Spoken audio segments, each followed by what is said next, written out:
don't think there will ever be a day that I will not love a bagel. This is so good. And it's not even like the best, but I still love it.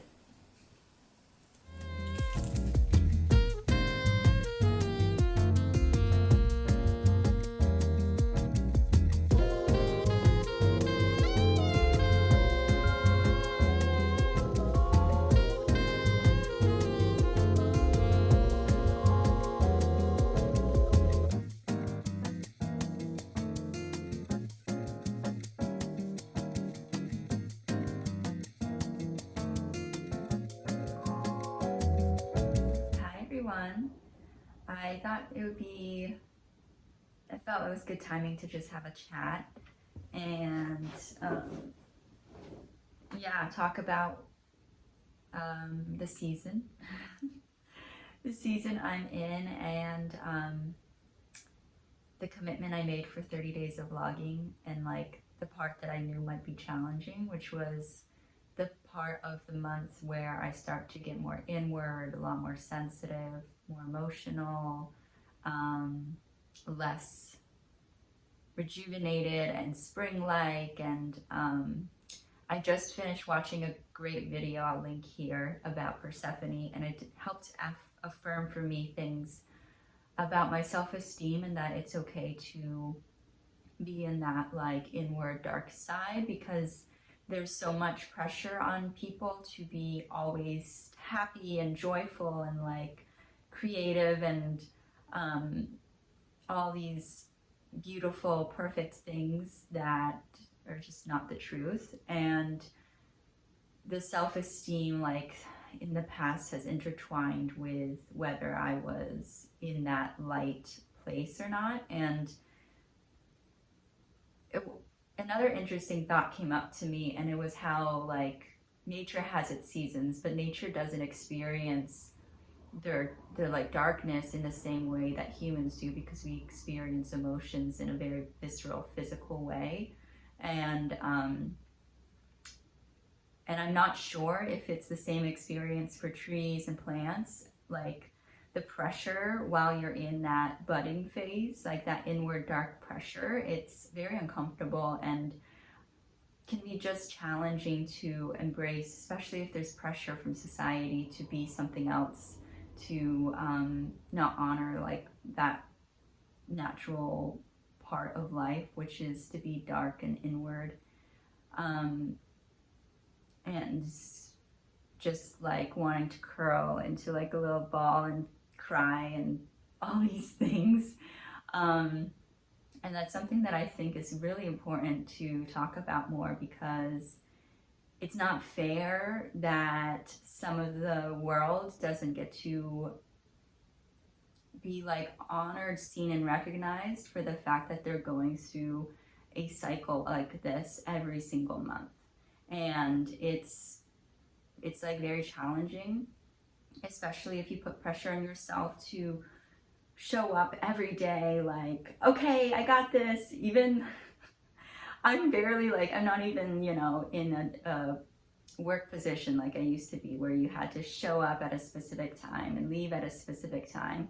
And I like purposely have been letting go of that so that I can live a life that's more aligned with my joy and cycles, and so that when I am in this like inward place, that I don't have to show up a certain way.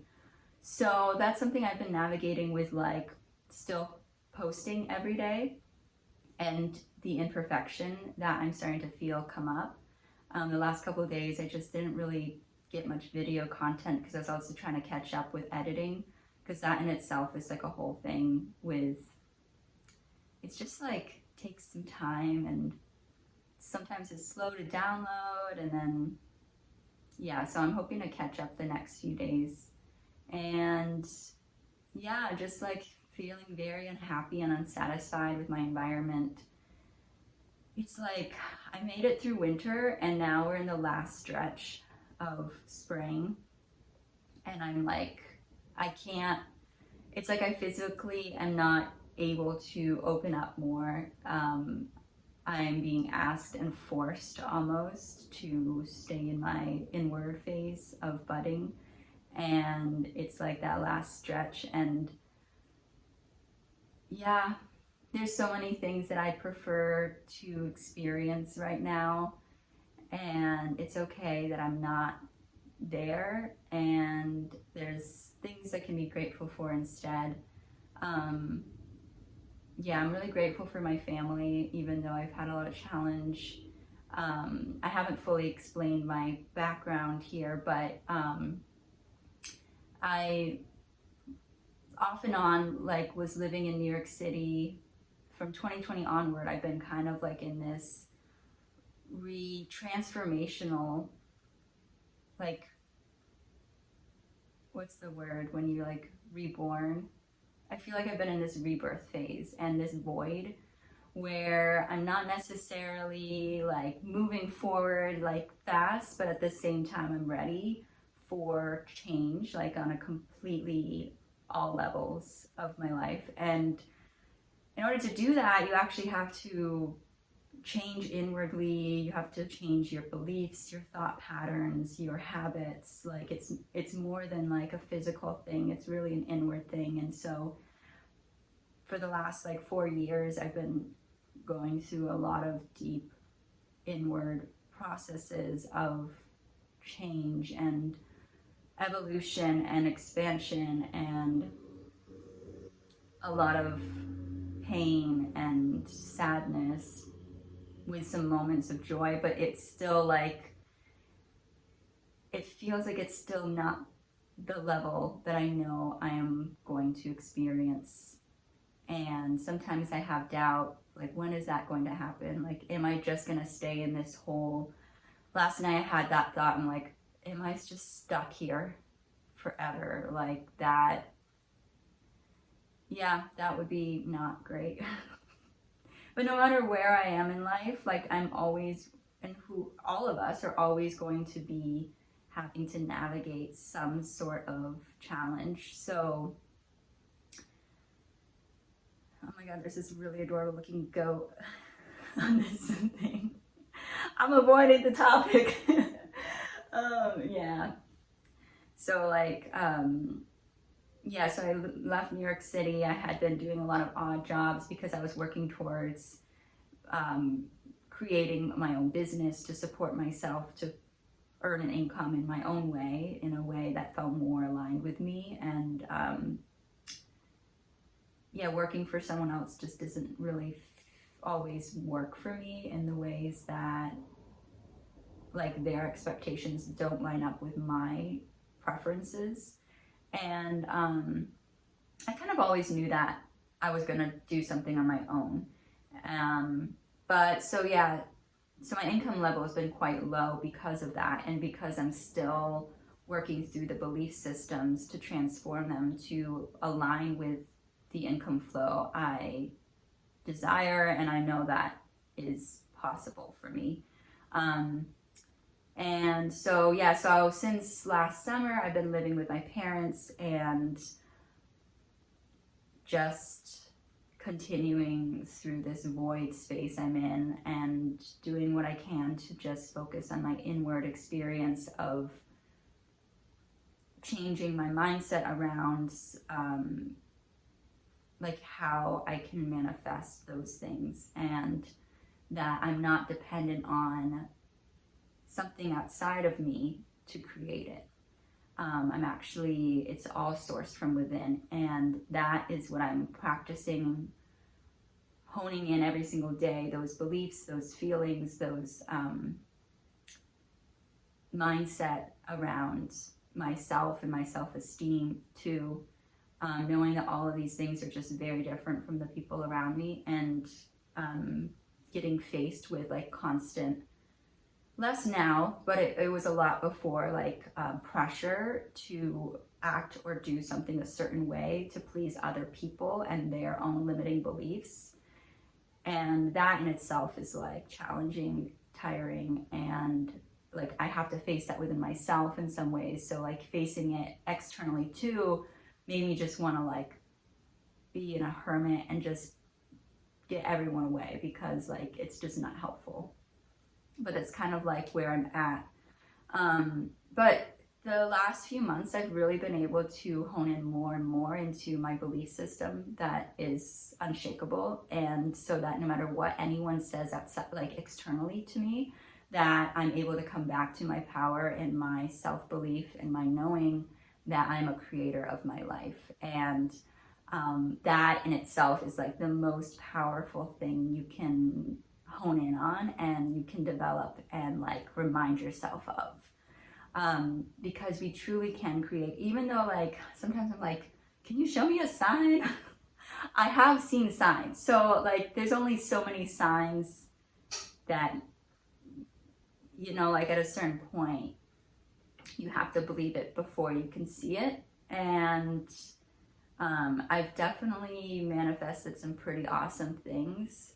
What I'm looking to do next is to sustainably have it be part of my life, the things that I'm manifesting. So instead of just like a fleeting experience, have it be more of like a grounded reality.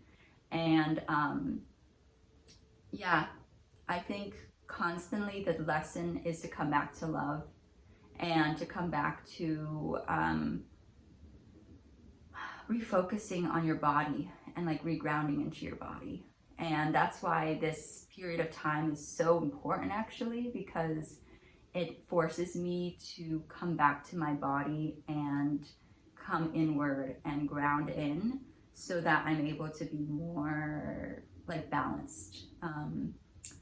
And the thing that was being shared on the YouTube video with Persephone that I felt was really crucial to me and to remind me was that it's part of life to be in that underworld state, and it's actually more empowering to have that acknowledgement and owning of that part of you and that necessary part of ourselves to go inward and like connect with our darkness and our dark side. And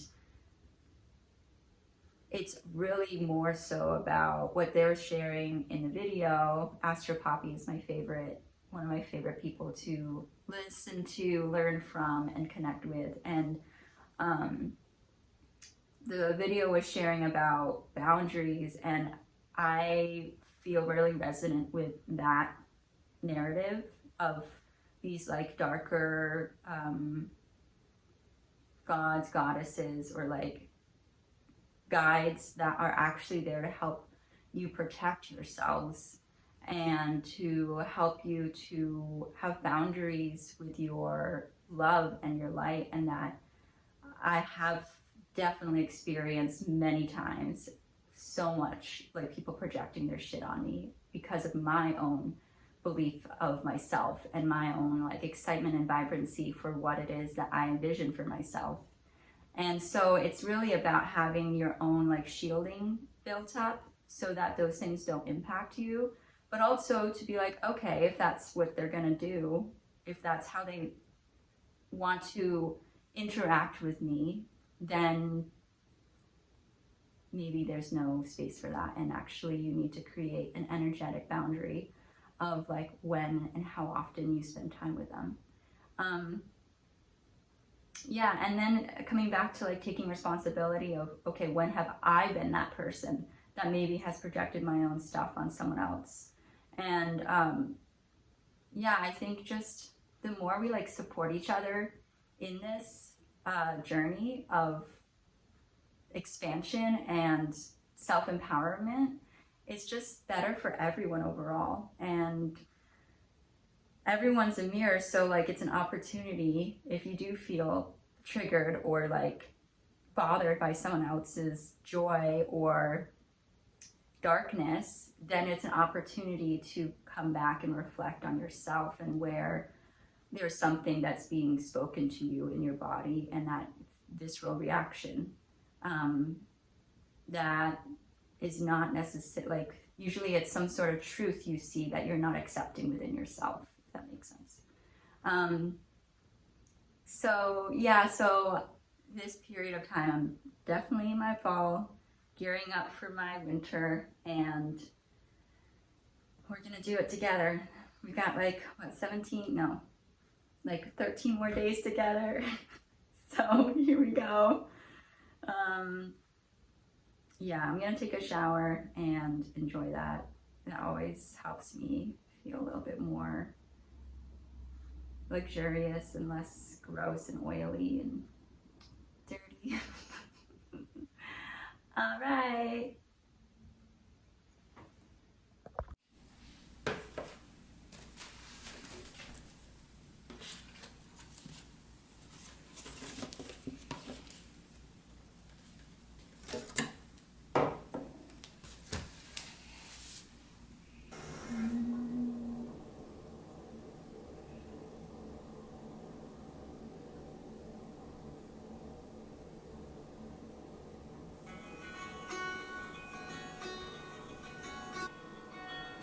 Battery 60%. Connected to Eric and Julia.